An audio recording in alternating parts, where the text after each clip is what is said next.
You will start by training once every 4 days on a full workout protocol. So, if you start on a Monday, that means you wouldn't train again until Friday. After Friday, you wouldn't train again until Tuesday, then Saturday, and so forth, once every 4 days. And if a scheduling problem arises, so that you can't make it into the gym on day 4, take off one more day and train on day 5. Also, once you've been with the program for 3 weeks or so, start inserting an additional rest day or 2, even at random. If you do, you should never hit a sticking point, and here's why.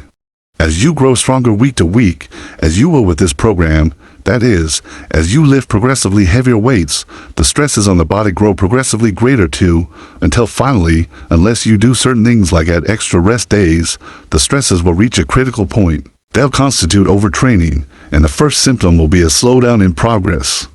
And if you continue with exactly the same volume and frequency protocol, there will ultimately be a complete cessation of progress. Continue inserting the additional rest days with greater and greater regularity until you are only training once every 5 days. Then start inserting an extra rest day at random, a 6th day. Continue inserting the extra rest day or days with greater regularity until you are eventually training once every 6 to 7 days. Once the fundamentals of intensity, volume, and frequency are grasped, this issue becomes the most crucial one of bodybuilding science. That as the weights grow progressively greater, the stresses also grow progressively greater, and they must be compensated for. If after a number of months utilizing the baseline program while training once every 6 to 7 days ceases to yield meaningful results, switch to the consolidation program. Some may want to have the workout program with the additional points in their training journal to take to the gym rather than the accompanying booklet. If so, write down the words day 1 close to the upper left-hand corner of your paper, and then write the word chest. Next to it, the number 1. Exercise number 1 for the pecs will be pec deck for 6 to 10 reps to failure. Now from here on, you won't have to write the words to failure, as that is a given. At 6 to 10 reps is merely a suggested guideline. There is nothing magic about the number 10. If you reach 10, but you see you might go to 13 reps of failure, don't stop at 10. Go to 13, and at the other end, if you see by rep 3, you won't reach even 6 reps, but only 4 or 5. Don't stop and reload. Get 4 or 5. The next time, you'll likely get 6 to 10. And if you don't have access to a pec deck, then flat bench dumbbell flies or cable crosses may be substituted. Directly underneath exercise 1, write out the word superset, and directly underneath that, the number 2.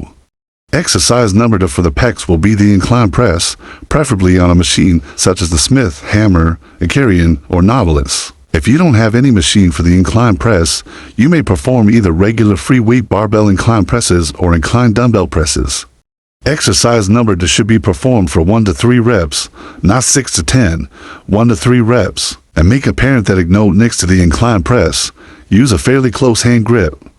Your hands should be slightly closer than shoulder width.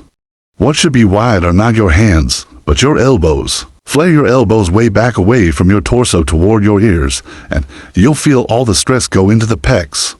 Contrary to popular opinion, a wide grip is not the best way to develop pecs. And for beginners, a superset means 2 sets, 1 set of each of 2 different exercises, where the performance of one is followed immediately by the other, as with pec deck supersetted or followed immediately by incline press. Alright, now write down the word back, still under day 1, write down the word back.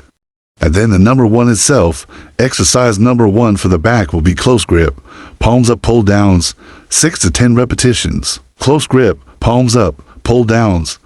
Directly underneath that, write down the number 2, which will be regular style, not stiff-legged, but regular deadlifts. There is no superset here, by the way. There will be no superset unless I specify. And where there is no superset, you may rest as long as necessary, but no longer. Don't overcomplicate this issue. Use your common sense. Let your breathing slow down.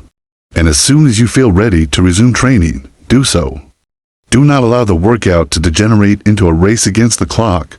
And don't malinger either. The regular style deadlift is a very productive exercise, the most productive exercise of all.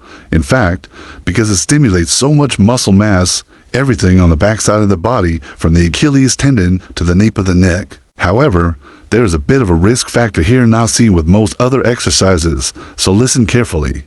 If you have one available and you are strong enough, use an Olympic bar with a 45-pound plate on each end of the bar so you don't have to bend over quite so far. Always start with the bar rolled back flush against your shins. Grasp the bar with a slightly wider than shoulder width grip and use an interlocking hand grip where one hand is overhand, the other hand is underhand. Squat down in such a fashion that your hips are at least slightly lower than your shoulders. And most important of all, keep your back perfectly flat and your head up. Keep your back perfectly flat and your head up. You might even pick out a point on the wall, that crevice where the wall meets the ceiling, and keep your attention trained on that unwaveringly throughout. Then stand up in a deadlift fashion with considerable rotation around the hips until you're standing perfectly straight. No need to arch backwards. Then put the bar back down, reset, and do another. Perform 5 to 8 reps as close to failure as you're willing to go. If you have problems with your lower back, shrugs may be substituted and do 6 to 10 reps to failure. That's all on day 1, just for total sets.